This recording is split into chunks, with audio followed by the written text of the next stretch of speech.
اعوذ باللہ من الشیطان الرجیم بسم اللہ الرحمن الرحیم۔ ڈیئر اسٹوڈنٹس، آج ہم سورہ بقرہ کا 31واں رکوع پڑھنے جا رہے ہیں۔ 31واں رکوع 7 آیتوں پر مشتمل ہے، 236 سے لے کر 242 تک، اور اس میں مہر کی اقسام بیان کی گئی ہیں اس رکوع میں۔ شروع کرتے ہیں آج کا سبق۔ بسم اللہ الرحمن الرحیم۔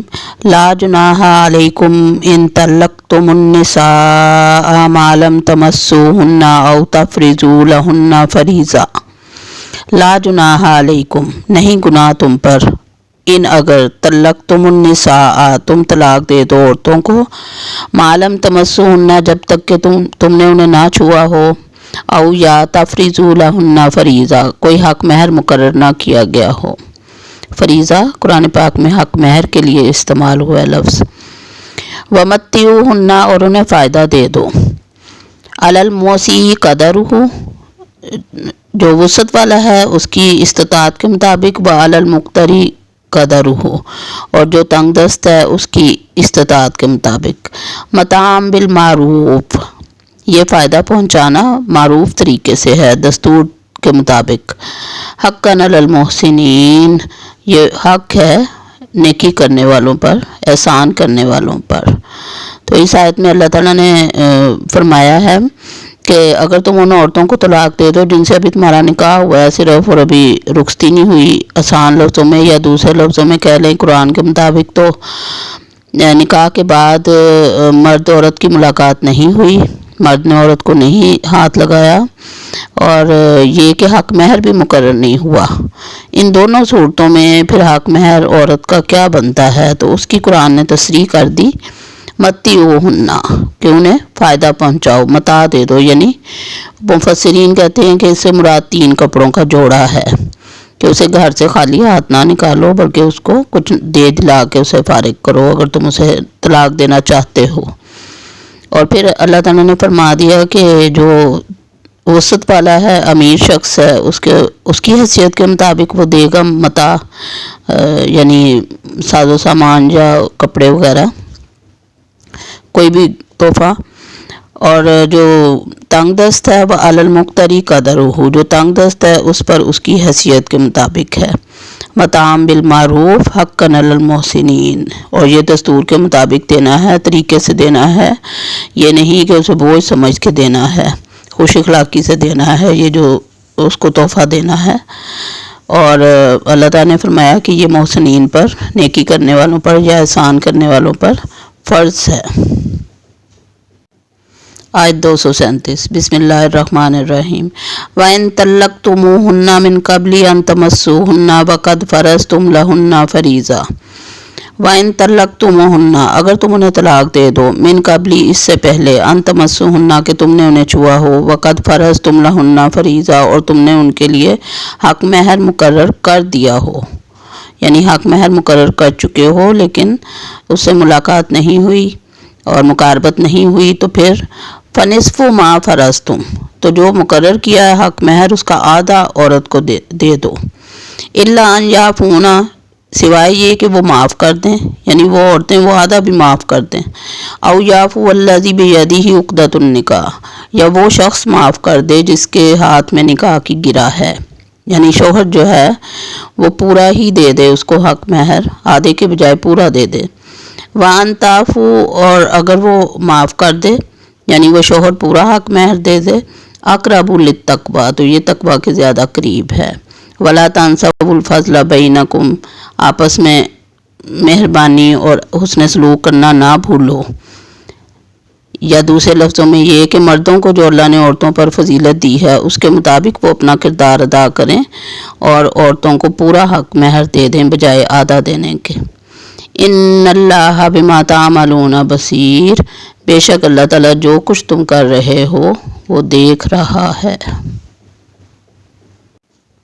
آیت 238 بسم اللہ الرحمن الرحیم۔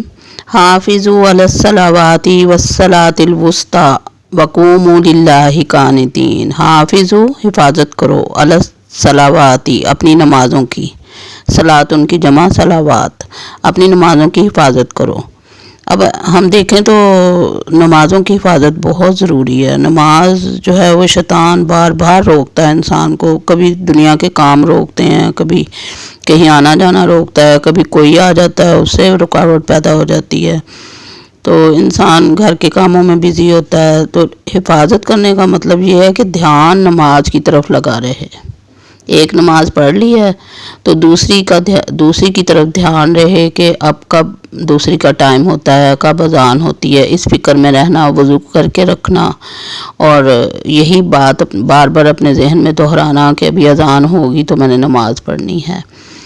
نماز کا وقت دیکھتے رہنا، تبھی حفاظت ہو سکتی ہے، ورنہ تو انسان دنیا کے بکھیڑوں میں پڑھ کر بھول بھی سکتا ہے نماز پڑھنا، قضا بھی ہو سکتی ہے۔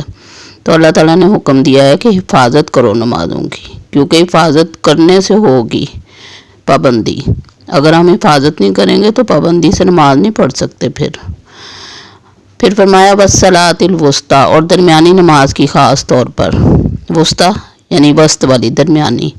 اب درمیانی نماز کے بارے میں بہت سے اقوال ہیں، لیکن ان میں سے جو قریب ترین ہے وہ یہ کہ عصر کی نماز جو ہے وہ درمیانی نماز ہے، صلاۃ الوسطیٰ عصر کی نماز ہے۔ نبی پاک صلی اللہ علیہ وسلم نے فرمایا تھا کہ جس کی عصر کی نماز چھوٹ کی گیا اس کا مال و متاع اولاد سب کچھ تباہ ہو گیا۔ تو عصر کی نماز سے پہلے دو نمازیں آتی ہیں، فجر اور ظہر، اور اس کے بعد پھر دو آ جاتی ہیں، مغرب اور عشاء، اور درمیان میں عصر کی نماز ہے۔ تو عصر کی نماز کی خاص حفاظت کا حکم دیا گیا ہے۔ وَقُومُوا لِلَّهِ قَانِتِينَ، اور اللہ کے لیے کھڑے ہو جاؤ، قانتین فرما بردار ہو کر، عاجزی سے اللہ کے آگے فرما بردار ہو کر، پوری اطاعت کے ساتھ اللہ کے آگے کھڑے ہو جاؤ۔ یہاں قیام کا ذکر آیا ہے، رکوع سجدے کے علاوہ قیام سے مراد نماز ہی ہے، لیکن خاص طور پہ اگر قیام سے مراد لیا جائے تو نماز میں جو کھڑے ہونا ہے اس کو قیام کہتے ہیں، اور وہ ضروری ہے، فرض ہے۔ تو قیام جو ہے اس میں بھی عاجزی ہونی چاہیے، اللہ کی فرما برداری کا احساس ہونا چاہیے انسان کے اندر۔ آیت 239 نماز کی اہمیت بیان کی گئی ہے۔ اللہ تعالیٰ فرماتے ہیں بسم اللہ الرحمن الرحیم فَإِنْ خِفْتُمْ فَرِجَالًا أَوْ رُكْبَانًا، اگر تم خوف میں ہو، جنگ کی حالت میں ہو تو پھر سوار ہو کر سواری پر بھی نماز پڑھ سکتے ہو، اور پیدل چلتے ہوئے بھی پڑھ سکتے ہو، یعنی کسی بھی حالت میں سواری پر یا پیدل ہو تم، اور حالت جو ہے وہ جنگ کی یا خوف کی ہے، تو پھر کسی بھی طرح نماز پڑھ سکتے ہو، لیکن پڑھنی ضرور ہے۔ دیکھیں نماز کا اتنا زیادہ حکم ہے کہ خوف کی اور جنگ کی حالت میں بھی نہیں نماز قضا کر سکتے۔ فَإِذَا أَمِنْتُمْ فَاذْكُرُوا اللَّهَ كَمَا عَلَّمَكُمْ، پھر جب تم امن کی حالت میں آ جاؤ تو پھر اللہ کو یاد کرو جیسے اس نے تمہیں سکھایا۔ کس نے سکھایا؟ نبی صلی اللہ علیہ وسلم نے سکھایا۔ نبی صلی اللہ علیہ وسلم نے فرمایا صلو کما رأیتمونی اصلی، تم اس طرح نماز پڑھو جیسے مجھے نماز پڑھتے ہوئے دیکھتے ہو۔ اور نبی پاک صلی اللہ علیہ وسلم کو کس نے سکھائی تھی نماز؟ حضرت جبرائیل علیہ السلام نے سکھائی تھی۔ خانہ کعبہ کے سائے میں جبرائیل علیہ السلام نے دو دفعہ نبی پاک صلی اللہ علیہ وسلم کو نماز پڑھائی تھی، پانچوں نمازیں اول وقت میں اور دوسرے دن آخر وقت میں، تو اس طرح نمازوں کے اوقات متعین کر دیے تھے۔ پھر نبی پاک صلی اللہ علیہ وسلم کے توسط سے ہم تک پہنچی الحمدللہ۔ تو نماز جو ہے وہ اللہ کا ذکر کرنے کی بہترین شکل نماز ہے۔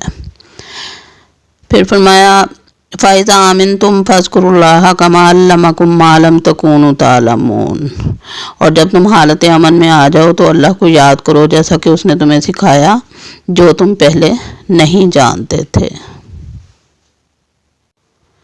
آیت 240، اس آیت میں بیوہ کی عدت اور اس کے نان نفقے کا ذکر کیا گیا ہے۔ اللہ تعالیٰ فرماتے ہیں بسم اللہ الرحمن الرحیم والذین یتوفون منکم ویذرون ازواجا وصیۃ لازواجہم متاعا الی الحول غیر اخراج، والذین وہ جو یتوفون فوت ہو جائیں، منکم تم میں سے، ویذرون اور چھوڑ جائیں، ازواجن بیویاں، وصیتاً تو وصیت کر جائیں، لازواجہم اپنی بیویوں کے بارے میں، متاعاً فائدہ پہنچانا، الی الحول ایک سال تک، غیر اخراج بغیر انہیں گھروں سے نکالے، یعنی بیوہ کی عدت جو پہلے تھی وہ ایک سال تھی، تو یہ وراثت کے احکامات سے پہلے وصیت کے احکامات آئے تھے، والدین کے لیے وصیت کا حکم آیا تھا، بیویوں کے لیے وصیت کا حکم آیا تھا، لیکن جب وراثت کے احکامات آ گئے تو پھر یہ حکم منسوخ ہو گیا اور وراثت کے حکم جو ہے وہ جاری ہو گیا۔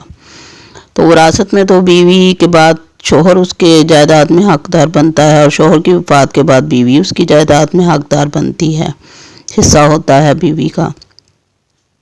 تو اللہ تعالیٰ نے فرمایا کہ جو لوگ تم میں سے وفات پا جائیں اور بیویاں چھوڑ جائیں تو ان کے لیے وصیت کر جائیں کہ انہیں 1 سال تک گھروں سے نہ نکالا جائے۔ اگر وہ سسرال میں رہ رہی ہیں تو ان کو وہاں سے نہ نکالا جائے، اور 1 سال تک ان کا نان نفقہ بھی دیا جائے انہیں۔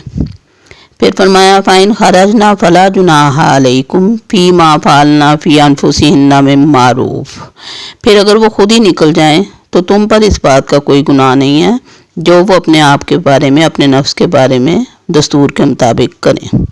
یعنی اگر 4 ماہ 10 دن کی عدت گزار کے وہ نہ رہنا چاہیں سسرال میں اور کہ دوسرا نکاح کرنا چاہیں تو ان پہ کوئی گناہ نہیں ہے اس چیز کا، اور نہ اس کے رشتہ داروں پہ کوئی ہے بوجھ، کیونکہ وہ اپنے بارے میں اپنی مرضی سے فیصلہ کر سکتی ہے عدت کے بعد، لیکن معروف طریقے سے۔ واللہ عزیز حکیم، اور اللہ زبردست اور حکمت والا ہے۔ آیت 241 اللہ تعالیٰ فرماتے ہیں وَلِلْمُطَلَّقَاتِ مَتَاعٌ بِالْمَعْرُوفِ، اور طلاق یافتہ عورتوں کو فائدہ نفع دیا جائے دستور کے مطابق۔